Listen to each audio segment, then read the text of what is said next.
There it goes. Wow, look at that. That's what you call rich right there. Into an engine rebuild. We were hoping to get the turbo engine apart to make it run better or a little bit safer. Welcome to Cars and Cameras. In the last episode of our Dragster build, we installed a hub. I guess it's making a lot more power, but we're not done. But there's a lot of supporting mods we need to do before we can. We need a larger fuel tank. We need to support this help chase down an oil leak, but we should have some awesome spoolie. It's because we have a crane on site. Well, and I think we have one chain to undo. Yep. And we're not fully removing the engine. Go Power Sports hooked us up with, he is the top dog torque converter unit. If you have a really powerful 80s for maximum performance and reliability, but that's not, and he wants it back. So Go Power Sports hooked us up with a, that's gorgeous. So is that you need 40% more fuel flow, 40%, and that'll be our baseline. But this is a gorgeous carburetor.com, and of course, anytime you place an order with them, let them know in the order. We had an oil leak, and it seems like it's the side cover gasket. A little bit sweaty right there. Yeah, it dripped quite a bit over 3 days. Yeah, and the head gasket. It's definitely something low. Though it's been together for quite a few years. It'd be cool to get kind of an up. Cover. Oh, cam gear. All right. That's what we mean. And it's driven by the. Oh yeah, look. Kind of like that Lucas Oil thing in the parts store. Yeah. Anyway, I mean, and yeah, that's. look at that. But that's how many years? That's wear. That's normal wear. That thing.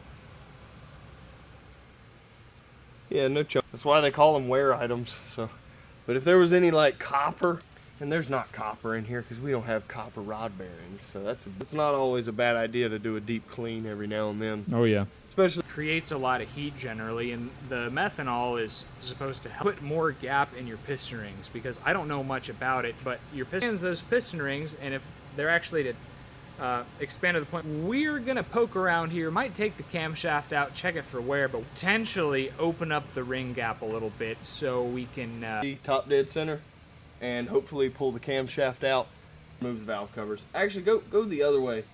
You're actually gonna rotate it or something. That is Jeff Bezos rich. That's foot yacht rich right there. G6. G6. And that's not the right way to try to pull the pistons out anyway. And that the ring gaps aren't going to expand and touch each other, or do we pull it all? It's like a bit of an insurance policy. And we decided that, and I can't believe I said it out loud, like we're doing it. We're pulling it all I found online on what we need here, and just get the whole thing laid out.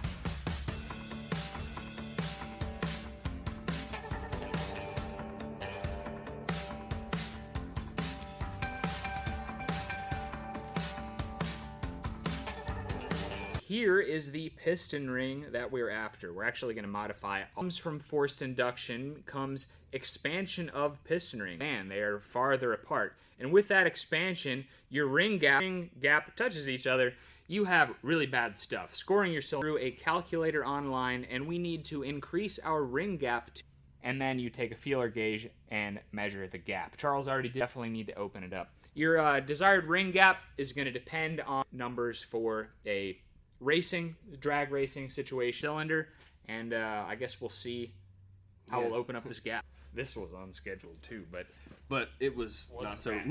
Number one's the top one. I don't think it's a good idea to get these mixed up.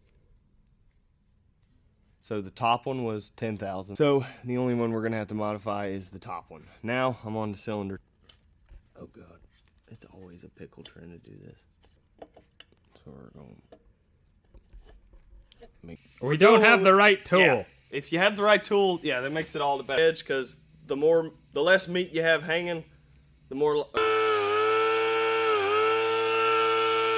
check the oil ring spec'd out, 20 thousandths, so we should be good for boost. Reinstall these rings.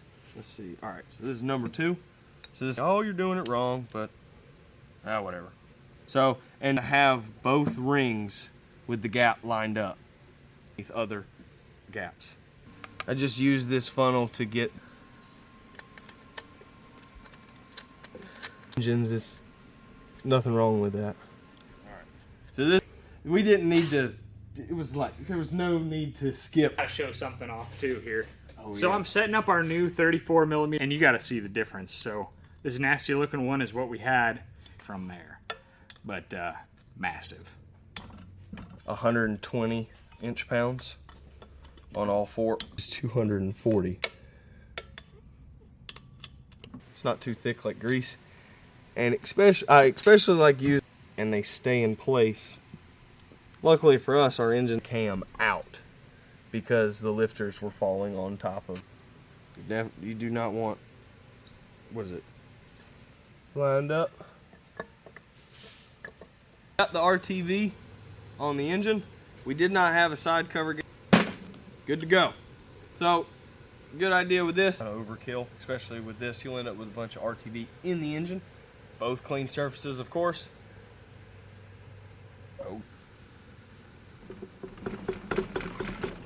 I gotta get the gears to line up with the oil pump.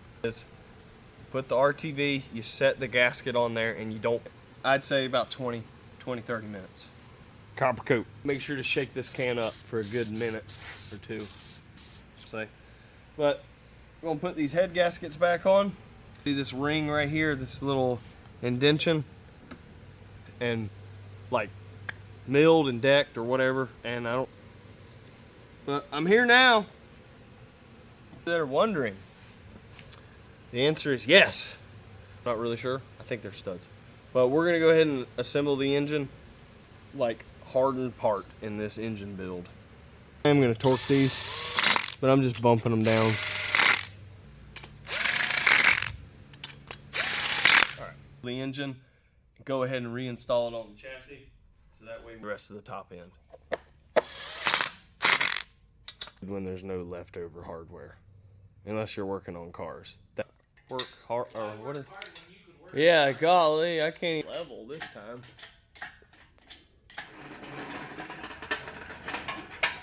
Oh no. And a big fuel tank, because this thing's gonna get thirsty. Alright, so while Ike's taking care of whatever's going on with the torque. Alright. Alright. So now that the torque converter belt is bolts to bolt down the block, once I get this chain installed,